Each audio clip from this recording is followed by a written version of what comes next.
their late 60s or maybe late 50s, there'd always be a big dance the night of a pattern or a course, a meeting or maybe a plough match in the local hall. That time there was no such thing as cars or any people walking and then bicycles. And when the dance would be over, it would be over about maybe 11:30 that time, the courting couples would go to the nearest hayshed. Now, there was a hayshed near the hall, and that was getting all the custom. That is until the new curate came. Now, he had a reputation before he came arrayed in Haitians, and faith, God knows he wasn't long there at all when the dance came up, and of course the usual thing into the Haitian, but the curate was ready for it.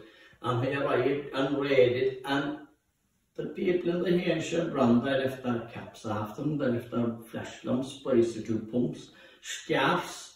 He gathered them all up and landed them to the presbytery. And the following Sunday, when he was given the sermon, he said, if there is anyone, he says, that is missing coats and that from the raid in the Haitian, they can be collected at the presbytery. Now you can imagine no one will go to the presbytery. And that's where our little shed came in, because we were between the two villages, about 2.5 miles out from the village, safe enough from a raid from the priest. And God knows, my father had always a supper here in the shed.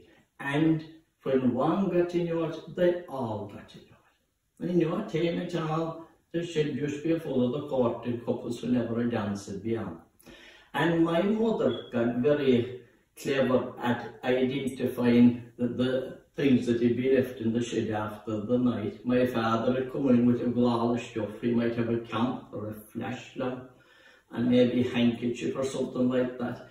And my mother said, oh, that's Mary Fallon's scarf, and that's Tom O'Connor's flash lamp she got in on. And then when the people had come to collect their stuff, was there, she'd be picking out of them who was with who.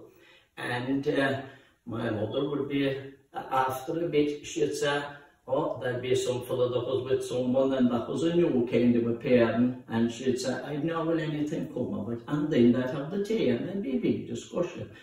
You'd always know the night that Katie Cameron be in the shed, because she was for a while in England, and she brought home a perfume with her. And I needn't tell you now, it was a kind of an expensive thing, and it got kind of, she'd have it on her, and the hair, the smell would go off the hair, you see, and the cows would be pucking it, and they wouldn't be happy at all eating it. And my father would be tormented. He said, wish you Katie, if I didn't wish you over for no what that. No, all that was going grand until the paper, the Kerrymangers, come out of a Friday, and it would be 4pence, and my mother would be reading it around the fire. I'd be in the middle, and the father would be maybe talking to neighbour or something that he'd be in. And my mother read out this big heading, courting couples blamed for fire in shed. No, she looked over, told my father, said nothing, of course I was there. And that time, you would be 14 or 15. Your father would know that you wouldn't got under the cabbage head. Well, later on in the evening, I had the saying, you'll have to tell him the next night about the smoking. Well, my father went off out and he started fencing the gap outside. There was coming, and he put tarny wire around the gate, and he came into my mother. He said, I don't think there'll anyone get in there now the next night. You can try it yourself if you like, meaning I suppose that if the girl didn't go into fellow wouldn't bother going in his own.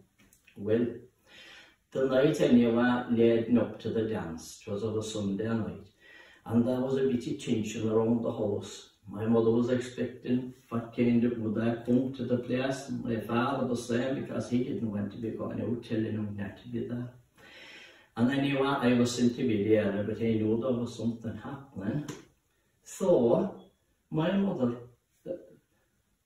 was looking out the window, and there it was, the first bikes came. I should have got in no time at all, the place was full.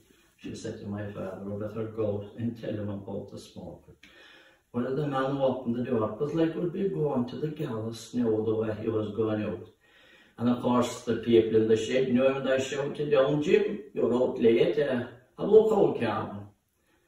Well, he said to him, because I was my ear to the window, he said, "I don't care what you do now, lads, from once you don't smoke." You're engaged in a conversation. And he wasn't coming in, and my mother was walking around and saying to herself, "What's keeping him? Is he gone up in the shed or flat to him?" After a bit, my father came in, and that time, you see, the shed, there was a corrugated iron roof, and there was a downpipe, and the water had run from the corrugated iron roof onto the downpipe and into Babel. That was the way they collected the water, the rainwater. And you could take a drink out of the barrel, or you could use it for making tea or anything. It was very, very handy. And my father says, "Give me a mug there," and he was going out the door. My mother said, "Far going out the mug?" So see, one of the girls, is getting very hot outside, and she's looking for a drink of water. "Well," says my mother, "if 'tis going to be like this at 11:30, what would I want to hear be at 1 o'clock, the whole shedding being fire? Will you ever get sense?" That's my dog.